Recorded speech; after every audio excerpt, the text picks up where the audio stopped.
In a posh area of Gorakhpur city, there was a large mansion. The owner was Rahul Singh, a 28-year-old millionaire. Rahul's father had amassed a fortune worth crores through his hard work, and when he passed away, he left everything to Rahul. Rahul had money, cars, and a bungalow, but he also harbored a strange pride. He didn't even bother talking to the servants once. Savitri worked in the same mansion, a poor 45-year-old woman. Savitri would come to the mansion every morning at 6 o'clock, sweep, wash the dishes, and quietly leave in the evening. Rahul had never even looked at her properly. To him, Savitri was just a maid, a shadow that came and went. One day, Savitri didn't show up. Rahul was furious. He called his manager Ramesh and told him to call Savitri. When Ramesh called, a child's trembling voice came from the other end. The child said that his mother was very ill and unable to get up. Ooh. Rahul heard it and frowned. He told Ramesh to arrange for another maid. Ramesh left, but for some reason Rahul's mind remained restless that day. That evening he sat alone in his large hall.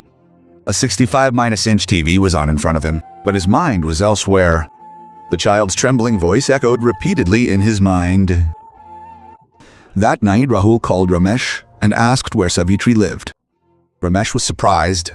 He told him that Savitri lived in a slum outside the city in Ratia Basti, a group of huts. Rahul said nothing and went to sleep.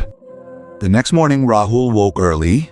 He picked up the keys to his expensive car and, without telling anyone, set off for Ratia Basti. The Gorakhpur morning was shrouded in mist. When Rahul's black Mercedes pulled into the unpaved lane of Ratia Basti, people nearby stared in surprise. Such a large car had never come to this slum. The children ran to the car. Women stood at the door and peered in. Rahul stopped the car and got out. He was wearing a kurta worth lakhs, but the streets were muddy. He asked an old man where Savitri's hut was. The old man pointed with his finger.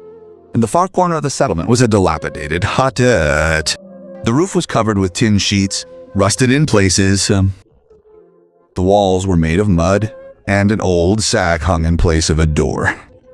Rahul stood in front of the hut and called out. A 10-year-old boy emerged from inside, dirty clothes, tangled hair, and a strange glint in his eyes. The boy looked at Rahul and was startled. Rahul asked if he was Savitri's son. The boy nodded and said his name was Chotu. Rahul said he could go in. Chotu removed the sack and Rahul entered. Rahul's feet froze at the sight inside. Savitri lay on a broken cot in the hut. Her face was pale. She was breathing heavily. A nearby clay stove had gone cold, suggesting no food had been cooked in hours. An old tin box sat empty in the corner. There was no food, no medicine, and no other relatives in the house. Rahul asked Chotu if anyone else was there. Chotu explained that his father had died in an accident 3 years ago. He had an older sister who worked in the neighborhood. She left that morning and hadn't returned yet. Rahul looked at Savitri. Savitri opened her eyes. Seeing Rahul, she panicked and tried to get up. She said in a trembling voice, "Sir, she'll be back tomorrow. Please excuse me today." Something stuck in Rahul's throat. He gestured to Savitri to stop and stepped outside. He pulled out his phone, but his hands were shaking.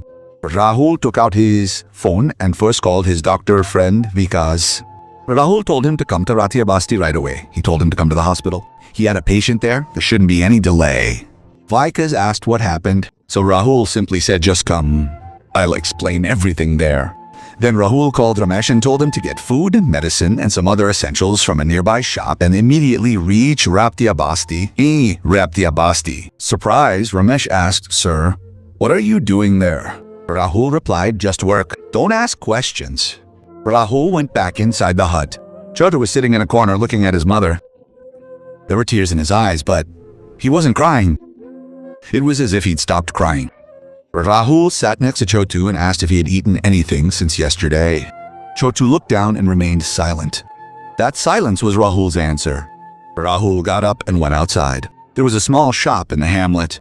Rahul bought biscuits, milk and bananas from the shopkeeper and returned and handed them to Chotu. Chotu hesitated at first, but his hunger was so intense that he started eating. Rahul kept looking at him, feeling something pound in his chest. In half an hour, Dr. Vikas arrived. He looked at Savitri and told her that she had a high fever and was extremely weak. She was also anemic. Vikas said that if she had stayed like this for another day, her condition would have worsened. Rahul listened, his eyes turning red, but he remained silent. Vikas prescribed the medicines. By then, Ramesh had also arrived with supplies. Food and medicines were brought to the hut. Savitri watched all this, Mulak, tears welling up in her eyes. With trembling hands, she tried to stop Rahul, saying, "Sir, why are you doing so much? We are poor people. Don't spend so much on us." Rahul looked Savitri straight in the eye for the first time. He told her to be quiet and take her medicine. Just then, a girl's voice came from outside. Savitri's 16-year-old daughter, Rekha, came running. Someone had informed her. Rekha came inside and was surprised. She recognized Rahul. She had sometimes visited the hut with her mother. Rekha's eyes filled with tears. She told Rahul, "Sir, my mother had been ill for 3 days, but she hadn't told me. She said she would lose her job if work stopped." Rahul heard this and went outside. Coming out, Rahul leaned against the wall, looking up at the sky. His eyes were moist. Rahul stood outside for a while. His mind replayed everything he had seen in that hut. The cold stove, the empty box, Chotu's silence, Savitri's trembling body, and Rekha's words about her mother's fear of losing her job. Rahul thought about how this woman had worked in his house for so many years, yet he hadn't even asked about her well-being. He remembered how many times he had gotten angry at Savitri. Once, when a glass broke, he had scolded her so much that she continued working while crying. It hadn't affected Rahul at that time. Today, remembering all that, his heart sank. Rahul went back inside. He called Rekha and told her that Savitri still needed to be taken to the hospital. Home treatment wouldn't be possible. Rekha said, "Sir, I don't have the money." Rahul said, "Don't worry about the money."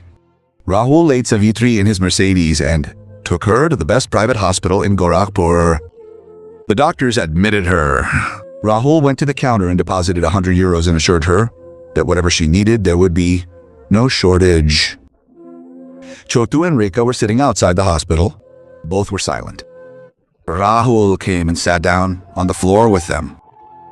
Rekha asked Rahul, "Sir, why are you doing all this?" Rahul took a deep breath and said, "It's not because he's a millionaire, but because he's human, and until now, he had forgotten that." 4 days later, Savitri recovered and emerged from the hospital. Rahul went to pick her up.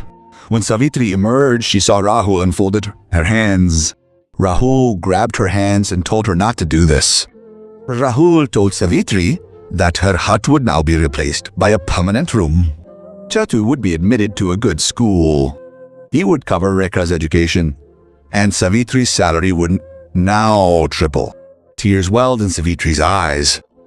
He asked, "Sir, why so much? We are just poor servants." Rahul replied, "No. You are a hard-working man, and every human being has the right to live like a human being." After that day, Rahul changed. He increased the salaries of every servant in his mansion. He opened a small school for the children of his factory workers. He built a small clinic in Raptia Basti where treatment was provided free of charge. People said that Rahul Singh had changed, but Rahul maintained that he hadn't changed. Just that day, visiting Savitri's hut made him understand the meaning of being a true human being. And Chotu, who had been hungry that day, went to school every day. His eyes still had the same sparkle, but now he also had hope. Friends, this was the story of a millionaire Rahul and a poor maid Savitri, who proved that money doesn't make a person great, but humanity does. If this story touched your heart, please like, subscribe to the channel, and share it with others who believe in humanity. Tell us in the comments what you learned from this story.